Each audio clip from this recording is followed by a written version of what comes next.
अब हमने एक दांत निकाला तो उसको हमें रिप्लेस करना ज़रूरी है, बिकॉज आपका अपोजिंग टूथ और आपके साइड वाले दांत उस स्पेस में शिफ्ट हो गए। तो उसका सबसे जो मोस्ट प्रेफर्ड वे होता है वो डेंटल इम्प्लांट होता है, जिसमें कि दांत को निकालने के साथ साथ ही प्रेफरेबली हमारे क्लिनिक में तो वही करा जाता है, साथ साथ ही उसको निकाल के और डेंटल इम्प्लांट लगा दिया जाए, जो कि बेसिकली एक टाइटेनियम अलॉय का स्क्रू है। देखिए उसका मॉडल है, this is a titanium alloy का screw which is inserted in the bone, और यही एक मेटल है जो कि हमारी बोन एक्सेप्ट करती है। ओके, ठीक है, टाइटेनियम अलॉय। इवन हमारे बॉडी में जितने भी स्क्रूज लगते हैं, नी रिप्लेसमेंट्स होते हैं, हिप रिप्लेसमेंट्स होते हैं, सारे इसी मटेरियल के बने होते हैं। तो ये मटेरियल का स्क्रू जो है हड्डी के अंदर लगा दिया जाता है, और इसके ऊपर एक एक्सटेंशन है जिसके ऊपर आपके ऊपर क्राउन लगा दिया जाता है। तो best way of doing it, replacing A tooth is a dental implant, जो कि आपका बिल्कुल जैसे ये वाला है, यहाँ पे आपको दिख रहा है, बेसिकली हड्डी के अंदर है, ऊपर कैप लग गया, तो ये आपका बिल्कुल असली दांत की तरह हो जाता है। तो बेस्ट वे तो यही है, थोड़ा महंगा जरूर है पर फिर भी इंडिया में बहुत सस्ता है। दूसरा वे होता है कि हम साइड वाले दांतों की सपोर्ट लेके ब्रिज बनाते हैं। जैसे कि फॉर एग्जांपल ये सिचुएशन है, साइड के दांतों को थोड़ा छोटा करा गया, काटा गया, और उसके ऊपर ये ब्रिज लगा दिया गया, which is again equally good.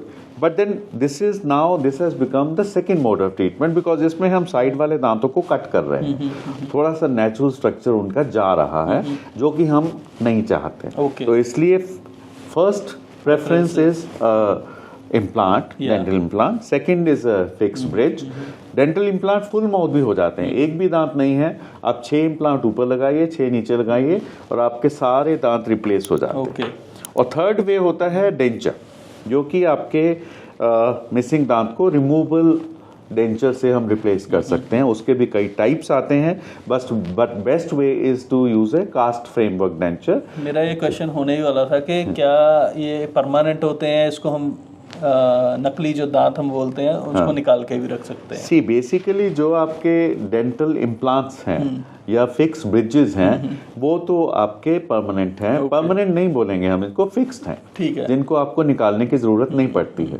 पर जो आपके डेंचर्स हैं, लाइक फॉर एग्जांपल ये कास्ट फ्रेमवर्क डेंचर है, या फिर ये एक फ्लेक्सिबल डेंचर है, जो कि आपको उतारना पड़ता है हर खाने के बाद, उसको साफ करना पड़ता है, और उसको पानी में डाल के रात को रखना पड़ता है। ठीक है, तो ये रिमूवेबल डेंचर और फिक्स डेंचर जो है पार्शियल भी बन सकते हैं, कंप्लीट भी बन सकते हैं। लाइक फॉर एग्जांपल ये कंप्लीट डेंचर का मॉडल है, तो ये दांतों के ऊपर ऐसे ही फिक्स हो जाता है। तो अब हर कोई इम्प्लांट्स अफोर्ड नहीं कर सकता है, बिकॉज कॉस्टिंग उसकी काफ़ी ऊपर जाती है। तो they millions of people all over the world they are using dentures and they are eating their food with that. ठीक है, सक्सेसफुल है, बट च्यूइंग एफिशिएंसी जो एक रिमूवेबल डेंचर की होती है वो 15-20% होती है, वेयरएज आपके जो फिक्स्ड इम्प्लांट सपोर्टेड ब्रिजेस हैं वो आपको ऑलमोस्ट 95 to 100% तक की च्यूइंग एफिशिएंसी देते हैं। तो ये वेरियस मेथड्स हैं जो कि दांतों को रिप्लेस करने के लिए यूज करे जा सकते हैं।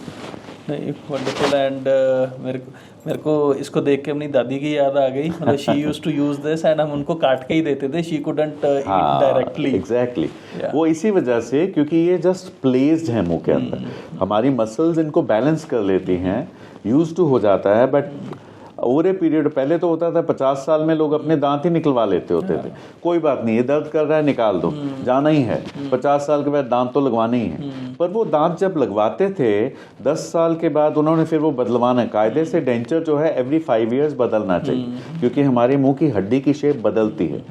तो अगर वो नहीं चेंज करा, 10 साल के बाद हड्डी और बैठ गई, डेंचर बदला, 20 साल के बाद हड्डी खत्म ही हो जाती है, तो उसमें फिर वो डेंचर लग ही नहीं सकता है। तो इसलिए denture again is a successful treatment modality, but वो चेंज होना चाहिए आफ्टर एवरी 5 years।